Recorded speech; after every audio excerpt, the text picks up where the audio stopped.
드디어 또 이제 요한복음 마지막 말씀인데요. 저도 이제 1년 동안 1년이 넘었죠. 작년 1월부터 1년이 넘는 시간 동안 요한복음을 통해서 또 많은 말씀들을 우리가 보았던 것 같습니다. 처음에 시작할 때 예수님이 이 땅에 오시고 그리고 세례 요한이 예수님의 오심을 준비하고 또 예수님이 공생의 사역을 시작하시고 또 많은 기적과 병고침을 행하시고 또 많은 말씀을 전하시고 십자가에서 죽으시고 부활하시기까지 우리가 참 많은 사건들, 말씀들을 보았습니다.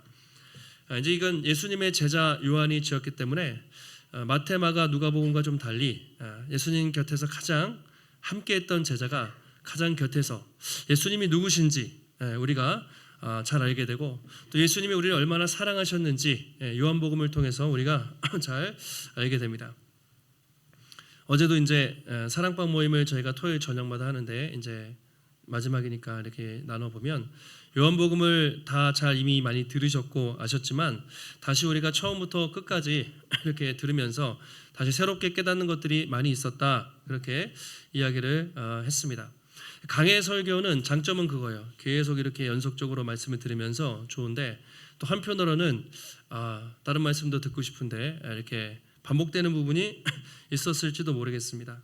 그래서 이제 이번에 끝나면 무슨 말씀을 전할까 물어보시는 분도 계신데 그래서 일단 신약을 했으니까 일단 아직 알려드리지 않겠는데 구약 성경을 이제 좀 전하려고 또 준비하고 있어요.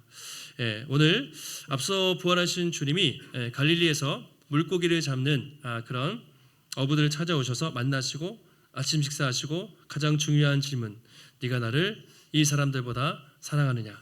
네가 정말 나를 사랑하느냐? 그렇게 3번 물어보시죠. 그리고 베드로는 그에 대해서 주님, 내가 주님 사랑하는 줄 당신이 아십니다. 3번 대답하고 주님은 다시 3번 내 양을 치라, 내 양을 먹이라 그렇게 말씀을 하십니다. 오늘은 그 말씀과 바로 이어지는 말씀인데요.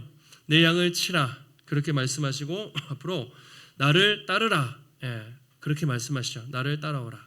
그리고 앞으로 베드로가 어떻게 주님을 따라오고 어떻게 죽음을 맞이하게 될지 주님이 말씀을 하십니다. 그리고 요한이 이제 결론을 쓰죠. 마지막에 읽은 것처럼 내가 이 사건을 기록을 했고 이것은 참되다 이렇게 하면서 말씀을 마무리하고 있습니다.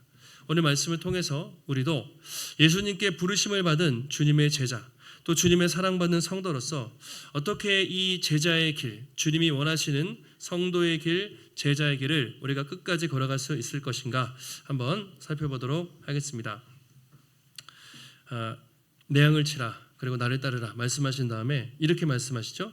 내 양을 치라고 말씀하시고 18절에 네가 젊어서는 스스로 띠를 띠고 옷을 입고 네가 원하는 대로 다녔지만 네가 나이가 들어서는 팔을 벌릴 것이다. 그리고 네가 원하지 않는 길로 가게 될 것이다 라고 예수님이 그렇게 말씀을 하시죠. 또 젊을 때는 네가 하고 싶은 대로 살았지, 네 멋대로 살았지. 근데 이제 앞으로는 네가 원하지 않는 일도 행하게 될 것이야. 그러면서 너의 팔을 벌리게 될 것이다. 자, 팔을 벌린다는 게 어떤 의미일까요? 딱 팔을 벌리면 누가 또 예수님 십자가에서 죽는. 그래서 팔을 벌린다는 것은 십자가의 죽음을 암시하는데 앞으로 언젠가 베드로가 예수님을 따르다가 십자가에서 순교당할 것을 주님이 그렇게 말씀을 하시죠. 참 되게 부담스럽고 그렇죠. 두려운 말씀이었을 것 같아요. 이 말씀을 하시면 19절에 베드로가 어떠한 죽음으로 하나님께 영광 돌릴 것을 가리키십니다. 이 말씀을 팔을 벌릴 것이다. 그것은 베드로의 죽음을 상징하고 어떻게 하나님께 영광 돌릴 것인가, 영광스럽게 순교할 것인가를 가리키십니다. 이렇게 요한이 설명을 하고 있습니다. 실제로 초대교회의 이 전승을 보면요, 사도행전까지는 기록이 돼 있잖아요.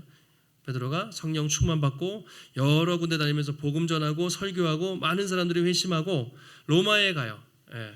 그래서 복음 전하다가 네로의 치하에서 네로의 박해 때 순교를 당하죠. 근데 죽을 때 나는 예수님처럼 이렇게 십자가에 똑바로 매달려 죽을 수 없습니다. 거꾸로 매달려 죽임 당했다고 그렇게 알려져 있습니다. 그게 이제 전승이죠. 결국 시간이 지나서 이 말씀이 성취가 된 것이죠. 네가 나중에는 팔을 벌리고 원하지 않는 것을 갈 것이야. 그것이 베드로의 삶을 통해 성취가 되고요. 그리고 그의 죽음은 비극적인 죽음이 아니라 하나님께 어떻게 영광 돌릴 것. 베드로의 순교를 영광이라고 그렇게 기록을 하고 있습니다. 중요한 건 그 다음에 하신 말씀이죠. 네. 이 말씀을 하시고 19절 하반절 다시 보시면 베드로에게 이르시되 뭐라고 하죠? 나를 따르라 하시니 이렇게 말하죠. 나를 따르라. Follow me 이것인데 나를 따르라. 무슨 의미일까요? 나를 따르라. 예수님의 따른다는 것. 따르다는 말이 헬라어로 아컬로테오라는 이 따르다는 말이 함께 걷다, 동행하다 이런 말인데요. 야, 너 나 따라와. 그러니까 지금 해변을 걸으면서 말씀을 하실 거 아니에요. 나 잠깐 따라와. 그런 게 아니라 이게 현재 명령법인데 이 헬라어로 이 시제는 한 번 일시적으로 하는 것이 아니라 일평생 계속해서 죽을 때까지 반복적으로 나를 따라와라. 그러니까 다시 말하면 이 말씀은 평생 나의 제자가 되라는 제자도의 명령이겠죠. 나를 따르라.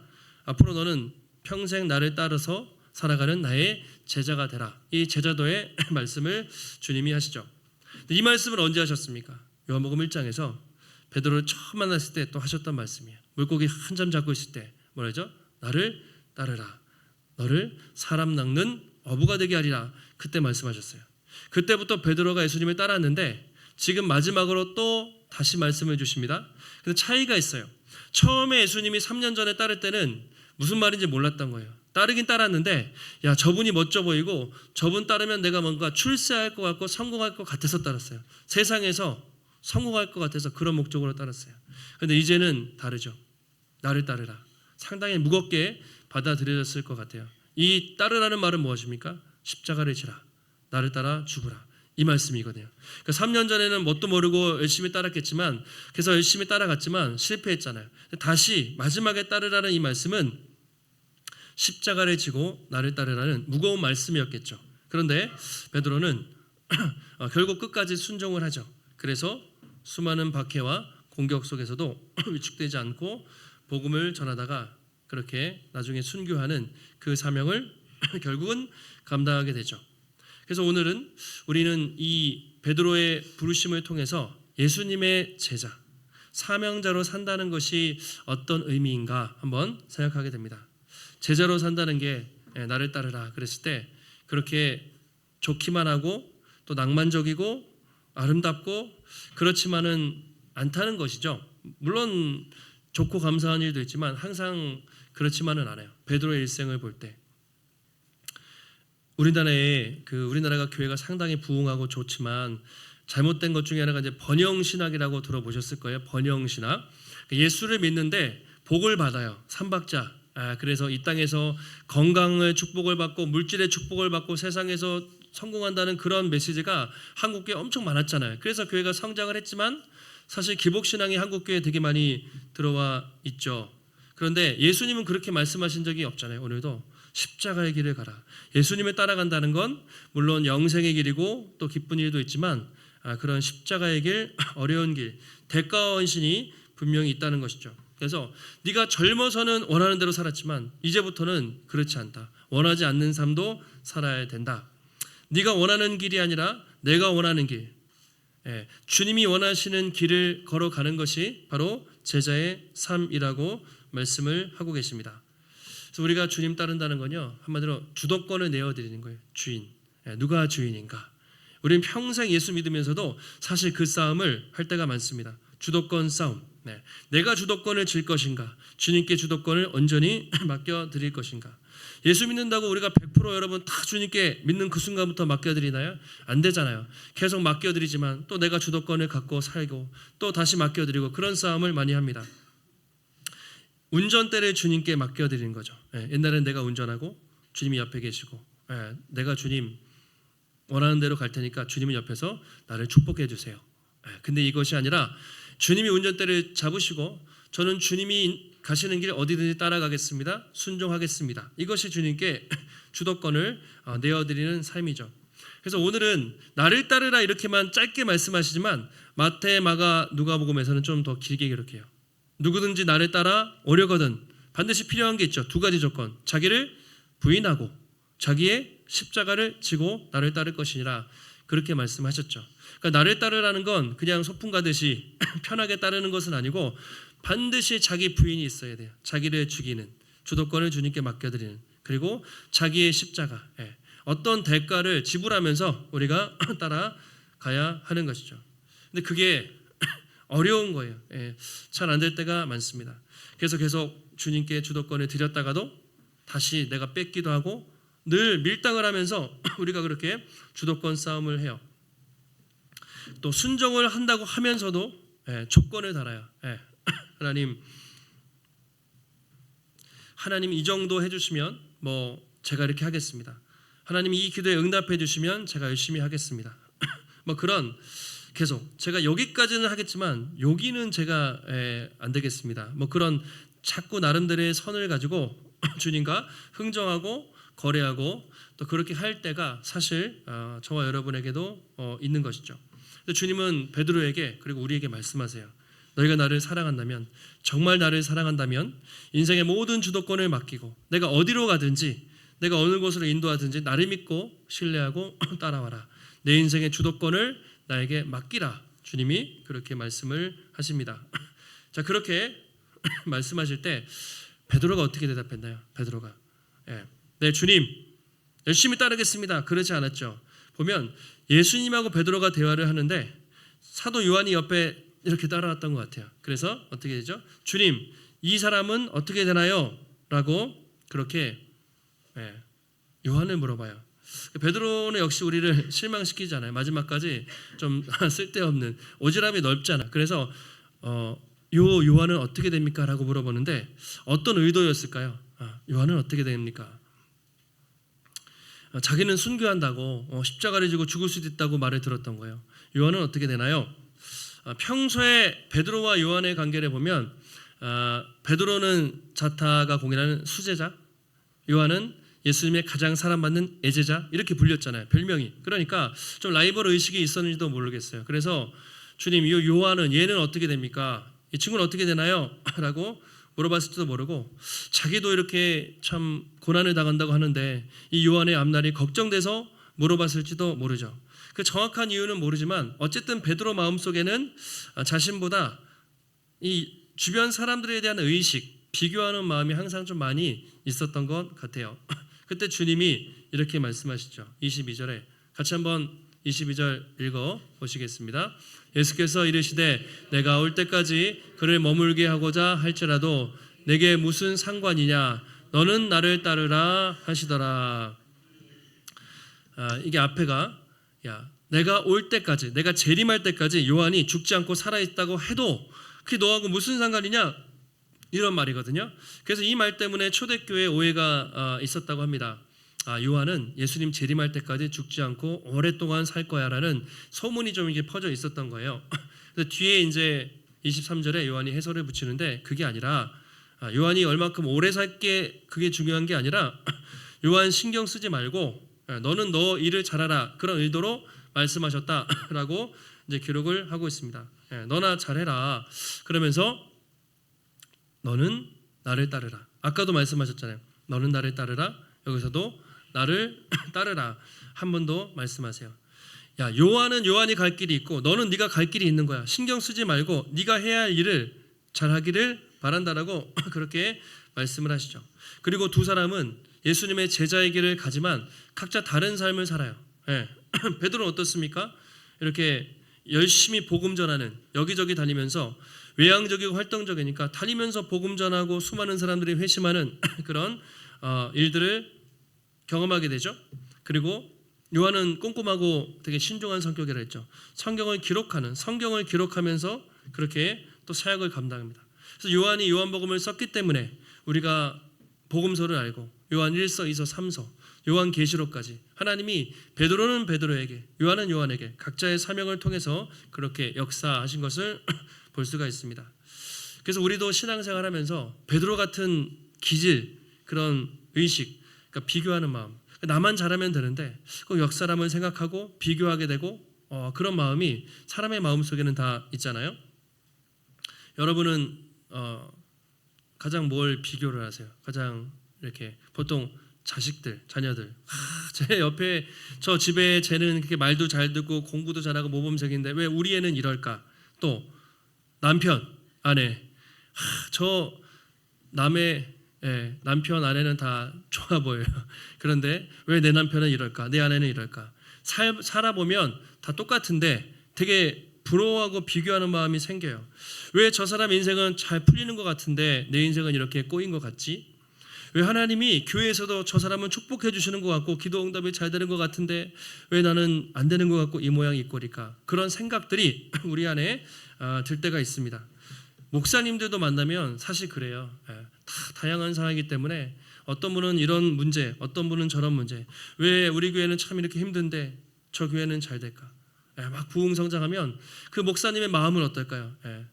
다 축복하는 마음만 있을까요? 부럽고 또 아픈 마음도 있을 수가 있죠. 그러니까 우리는 다 비교의 우상, 비교의 지옥에 살고 있어요. 끊임없이 비교하고 비교 당하면서 그렇게 행복을 잃어버리는 것이죠. 비교만큼 우리를 불행하게 하고 참 어렵게 하는 것이 없습니다. 왜냐하면 비교하면 가장 먼저 감사라는 것이 사라집니다. 절대 감사할 수가 없어요. 누군가와 비교하는 순간 왜냐하면 나보다 나은 사람이 좋은 사람이 분명히 있기 때문에 감사가 없어져요. 불만이 생기고 만족이라는 것이 기쁨이 사라지죠. 한국 사람들이 특별히 그런 비교의식 그런 게 많은 것 같아요. 좁은 땅덩어리에 우리가 자원도 없는데 머리는 다 똑똑하니까 정말 어릴 때부터 비교하고 경쟁하는 데서부터 자랐잖아요. 그래서 실제로 연구를 해봤는데 그 넓은 땅덩어리 좀 미국이나 저 서양권에서는 이렇게 자기 만족으로 이렇게 살아요. 근데 우리 사람들은 늘 의식하고 비교를 해요. 그래서 연봉을 예를 들어서 5천만 원 받았다가 1억 받으면 좋겠죠. 뭐 좋아요. 그러니까 외국 사람들은 남들이 어떻게 생각하든 좋은데 한국 사람들은 내가 만약에 5천 받다가 1억 받으면 되게 좋은데 누군가 2억을 받았다 그러면 되게 불행하게 느낀다고 그 답을 한 거예요. 그러니까 남들보다 더 잘 살고 잘 벌고 남들보다 뭔가 비교해서 높은 평가를 받아야 좀 직성이 풀리는 게 좀 사람들의 심리라고 그렇게 말을 합니다. 근데 하나님은 우리를 어떻게 만드셨는가? 각 사람을 있는 모습 그대로 사랑하시죠. 하나님 우리를 비교하지 않으시죠. 그리고 서로 각자 다른 은사와 달란트를 주신 거예요. 다 똑같지가 않아요. 모든 사람들이 70억, 80억 인구가 다 다르죠. 그 안에서도 어떤 사람은 성실한, 또 어떤 사람은 가르치는 은사, 어떤 사람은 찬양을 잘하는 은사, 어떤 사람들은 되게 꼼꼼하고, 어떤 사람들은 앞에 나서고 리더십 있고 카리스마 있고, 어떤 분들은 조용히 뒤에서 섬기고, 그러니까 각자 다른 성격과 기질과 은사를 하나님이 우리에게 주셨다는 거죠. 또 어떤 가정에는 물질의 축복을 더 주세요. 그거 은사거든요. 어떤 가정에는 덜 주시기도 해요. 다 부자가 되라는 법이 없거든요. 비교하면 안 되죠. 또 어떤 가정에는 더 많이 고난이 좀 와요. 어떤 가정은 또 고난이 적어요. 그건 실제로 그래요. 근데 그것이 하나님이 각 사람에게 각 가정에게 주신 상황이에요. 목사님들도 신학교 갈 때는 다 열심히 공부를 해가지고 다 부르시는 대로 순종하겠습니다 하지만 어떤 분들은 오래된 전통교회, 어떤 분들은 또 뭐 큰 교회, 어떤 분들은 개척을 하고, 어떤 분들은 섬으로 들어가고, 어떤 분들은 해외 선교사로 오지에 들어가고, 각자 다 다른 부르심을 받게 되는 것이죠. 그러니까 비교하지 않고 각자 부르신 대로 가면 행복한데, 이게 사람들이 옆 사람을 보고 그렇게 평가하기 시작하는 순간 많이 불행해지는 것이죠. 그래서 C.S. 루이스 잘 아실 텐데요. 그 분이 스크루테이프라는 편지 책에서 이렇게 얘기했어요. 인간을 가장 타락시키는, 사람을 가장 시험에 들게 하는 좋은 방법이 비교라는 거예요. 그로 하여금 자신의 삶을 비교하게 만들어라. 그러면 그는 하나님을 바라보는 대신 항상 옆 사람을 바라보고 불평할 것이다. 그 사단끼리 하는 얘기예요. 사단이 형님 사단이 이제 후배에게 예수 믿는 성도들 넘어뜨리는 가장 좋은 방법은 비교야. 비교하게 만들어. 그러면 그는 더 이상 하나님이 보이지 않을 것이고 옆 사람 보면서 불평불만하다가 살 것이다. 그것이 인간을 타락시키는 가장 좋은 방법이다. 이제 이렇게 이야기를 합니다. 팀 켈러 목사님도 이제 이 관련된 내용에서 이렇게 말했습니다. 비교는 우리를 이제 감옥에 가둔다는 거예요. 감옥에. 어떤 감옥이냐면 내가 남보다 잘 되면 교만의 감옥에 들어가게 해요. 잘 되면 저 사람보다 내가 좀 잘났다고 생각하면 어깨에 힘이 들어가고 교만해지죠. 내가 남보다 잘 안 되면 시기와 원망, 불평의 감옥에 들어가게 돼요. 그래서 어쨌든 비교하게 되면 교만의 감옥이든 원망의 감옥이든 늘 그것이 우리를 옥죄어 온다는 것이죠. 그 감옥을 나갈 수 있는 유일한 방법은 뭐냐면 복음만이 이 감옥의 문을 엽니다. 복음은 비교하지 않기 때문이죠. 그리스도 안에서 우리는 이미 의롭다 하심을 받았습니다. 더 이상 다른 사람과 비교해서 자신의 가치를 증명할 필요가 없습니다. 왜냐하면 주님은 있는 모습 그대로를 사랑하시기 때문이죠. 예수님이 나를 따르라고 하실 때 그것은 당신의 고개를 들어 남이 아닌, 즉 옆 사람이 아닌 오직 주님만 바라보라는 해방 선언입니다. 이렇게 이야기하죠. 나를 따르라, 그것은 고개를 들어서 옆 사람 보고 비교하고 평가하는 게 아니라 예수님만을 바라보며 따라오라는 초청이고 해방의 선언이다. 이렇게 표현을 했습니다. 여러분, 그렇죠? 하나님은 우리를 모두 다 사랑하시지만 각자의 다른 사명과 은사와 비전을 주셨어요. 만약에 베드로가 요한한테 예수님한테 이렇게, 주님 왜 저는 순교하는데 얘는 왜 이렇게 오래 살아요? 실제로 요한은 90살까지 오래 살다가 성경을 계시록까지 썼잖아요. 멱살 잡고 싸웠으면, 만약에 요한이 불평을, 베드로가 왜 초대교회의 지도자가 됩니까? 제가 돼야지. 만약에 그렇게 싸웠으면 엉망진창이 됐겠죠. 그런데 비교하지 않았어요. 이 사명을 받고 베드로는 베드로의 길을 가다가 일찍 순교했고, 요한은 요한대로 오래 살다가 성경을 기록하면서 각자의 사명을 감당했고, 결국 그렇게 해서 하나님의 나라가 또 완성된 것을 우리가 볼 수가 있습니다. 그래서 우리가 오늘 말씀을 들으시면서 꼭 한 가지만은 좀 다짐하시면 좋겠어요. 더 이상 내가 누군가 비교하지 않겠습니다. 비교를 버리겠습니다. 비교는요, 그냥 남들하고 이렇게 평가하고 바라보는 게 아니라 불신앙이에요. 그 믿음 없는 행위입니다. 하나님이 우리에게 주신 것에 만족하지 않는 아주 하나님이 미워하시는 범죄죠. 불신앙.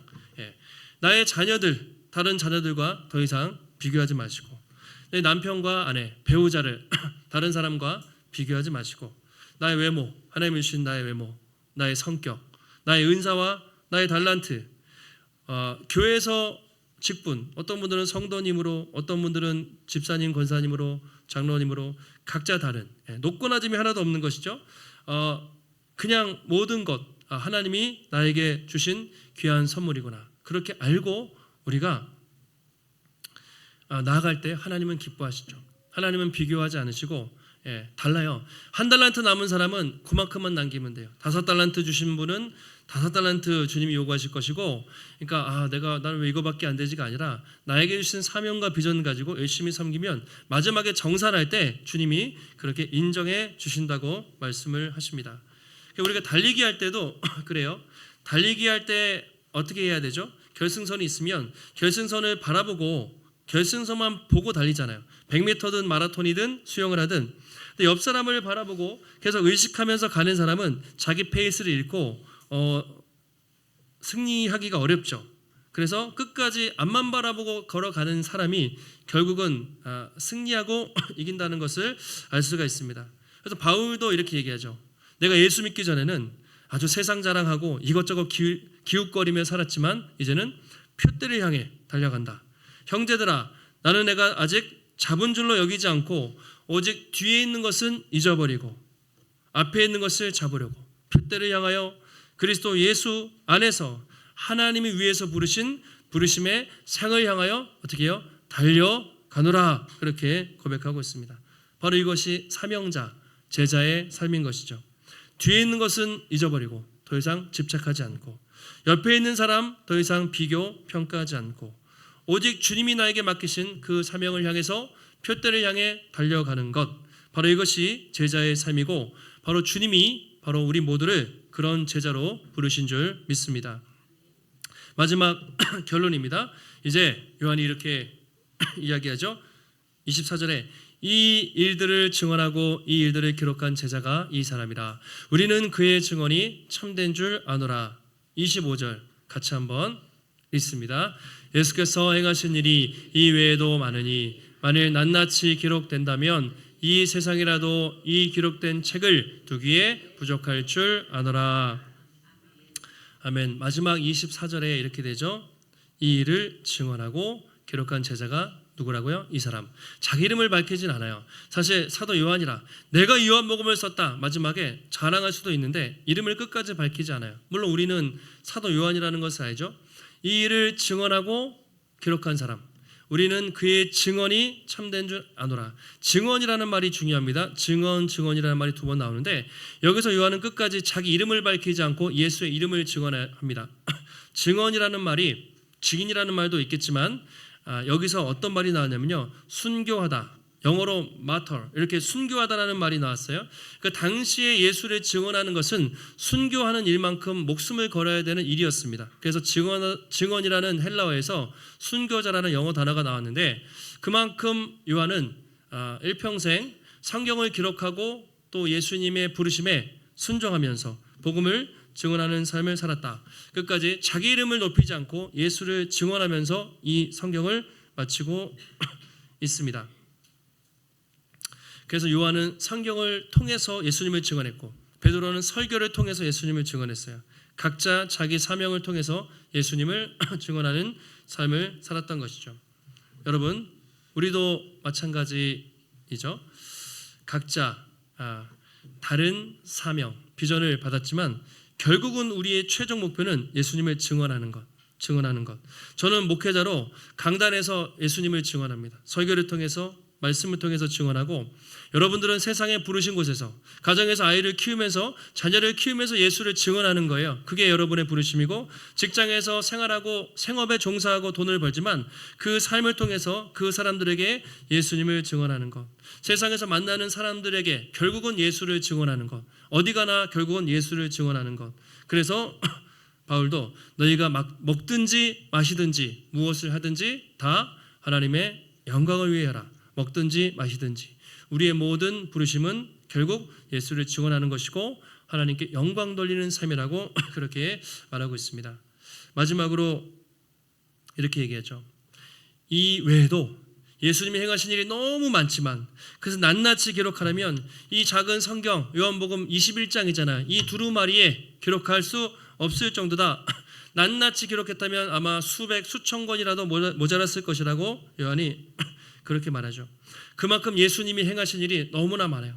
그 중에 자기는 정말 모래알 만큼, 바다의 모래만큼 1% 정말 작은 일을 기록했다라는 것이죠. 그럼에도 불구하고 이 요한복음 이 책 안에 예수 그리스도가 어떤 분인지, 그리고 그분이 얼마나 우리를 사랑하시는지, 그분을 통해 우리가 얼마나 놀라운 축복과 구원을 받을 수 있는지 충분히 다 설명이 되어 있다라는 것이죠. 여러분, 방금 요한이 이 성경에서 말한 것처럼 하나님의 사랑은 너무 측량할 수 없어서 우리가 표현할 수 없습니다. 그래서 우리가 처음에 불렀던 찬양 304장이었죠. 그 크신 하나님의 사랑, 3절이 무엇이었습니까? 저 하늘을 두루마리 삼고 바다를 먹물 삼아도 한없는 하나님의 사랑 다 기록할 수 없겠네. 하나님의 크신 사랑 그 어찌 다 쓸까? 저 하늘 높이 쌓아도 채우지 못하리. 하나님 크신 사랑은 측량 다 못하네. 영원히 변치 않는 사랑 성도여 찬양하세. 우리가 그 찬양을 불렀습니다. 그리고 요한복음을 기록한 이유가 바로 그것이죠. 여러분, 우리는 이미 측량할 수 없는 예수님의 사랑을 받았고 지금도 그 사랑은 변함이 없고 영원히 그의 사랑에서 끊을 수 없는 줄 믿습니다. 요한복음은 한마디로 이것이에요. 하나님의 러브레터, 하나님이 인간을, 하나님이 우리를, 여러분을 얼마나 일방적으로 사랑하셨는지 보여주는 책이고 우리도 그 사랑을 힘입어서 주님을 사랑하며 또 그 길을 걷기를 원하십니다. 주님은 오늘도 우리에게 초청을 하시는 거죠. 나를 사랑하느냐? 내가 이렇게 너희를 사랑했다. 요한복음에, 성경에 다 기록되어 있지 않냐? 이제 너희에게 묻겠다. 너희는 나를 사랑하느냐? 정말 사랑하느냐? 얼마큼 사랑하느냐? 조금이라도 나를 사랑한다면 내 양을 치라. 나를 따르라. 나를 따르라. 이 말이 여러분 쉬운 말씀은 아닙니다. 때로는 고난과 어려움이 있고 대가도 지불해야 할 것입니다. 때로 우리의 시간, 때로 우리의 건강, 때로 우리의 물질을 드려야 할 것입니다. 그러나 그 길은 주님이 함께 하시는 길이고 주님이 먼저 가신 길이고 세상에서 가장 영광스러운 길이고 마지막에 주님이 기다리고 있는 아름답고 놀라운 생명의 길인 줄 믿습니다. 주님 오늘도 부족한 우리를 초청하시고 부족한 우리를 통해서 그 놀라운 일을 이루시겠다고 말씀하십니다. 앞으로 남은 우리의 인생이 오늘 그동안 요한복음을 통해 주셨던 그 사랑과 은혜를 기억하시고 오늘 나를 따르라는 그 초청과 부르심을 기억하면서 앞으로 우리도 주님 부르신 사명과 직분을 감당하며 끝까지 주님의 신실한 제자로서 걸어가시는 귀한 성도님들이 되시기를 예수님의 이름으로 축원합니다. 하나님, 오늘도 우리에게 거룩한 주 허락하시고 또 요한복음 말씀을 통해서 주님이 얼마나 우리를 사랑하셨는지 그리고 주님이 우리를 어떤 자리로 초청하시는지 다시 한번 깨닫게 하심을 감사드립니다. 요한복음을 통해서 하나님이 세상을 이처럼 사랑하사 독생자를 주셨다는 그 주님의 귀한 사랑을 깨닫습니다. 이제 우리가 그 사랑받은 자로서 주님, 우리가 이제는 주님의 제자로서 너희가 나를 사랑하느냐? 나를 따르라. 주님, 우리가 부족하지만 믿음으로 순종할 때 우리의 부족한 인생, 우리의 부족한 삶을 통해 가는 곳마다 예수의 이름이 높아지고 예수님이 증거되며 하나님께 영광 돌리는 그 제자의 길을 걸어갈 수 있도록 하나님 붙잡아 주시옵소서. 하나님, 우리도 주님 앞에 나올 때 우리의 마음과 정성 다해 귀한 예물 드렸습니다. 하나님, 드려진 모든 손길들마다 하나님 축복하여 주시고 하나님, 우리 인생의 모든 것 주님의 것입니다. 주님께 주도권을 맡겨드리고 주님을 위해 섬기며 베풀며 살아갈 때 하나님 부족함 없이 풍족하게 채우시는 하나님의 선한 손길 경험할 수 있도록 인도하여 주시옵소서. 한 주간도 주님과 동행하며 승리케 하시기를 간구하오며 존귀하신 예수님의 이름으로 기도하옵나이다. 아멘.